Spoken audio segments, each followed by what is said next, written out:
Hello guys.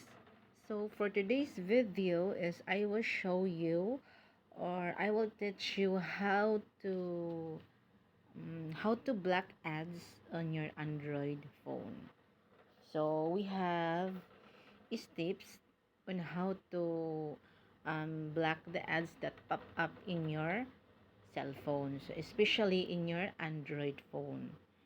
So but before that, please subscribe to my YouTube channel and don't forget to hit or to click the bell button so that you will be updated my newly uploaded videos about tutorial and about the reviews. So let's start. So how to block ads on your Android phone. So we have very simple ways or very simple steps on how to do it. So please finish this video until the end so that you will know how to do it.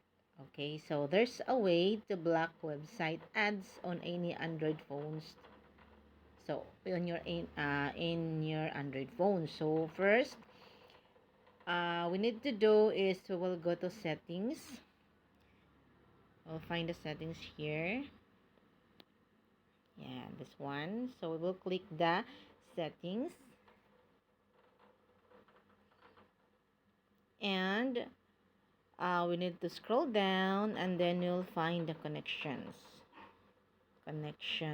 We'll click this one, and we need to tap the private DNS, and we need to switch it from the off position to private DNS provider in the text below. As you can see guys, the private DNS here in the screen, in my screen, is set into auto. So we need to set this private DNS into off so that it will essentially filtered and block all the ads that pop up in your cell phone, especially in your Android phone. So that's it guys. It's very simple on um how to block the ads, okay, that pop up in your Android phone. So that is a really quick, yeah, this is a really quick tutorial. Okay, so thank you guys.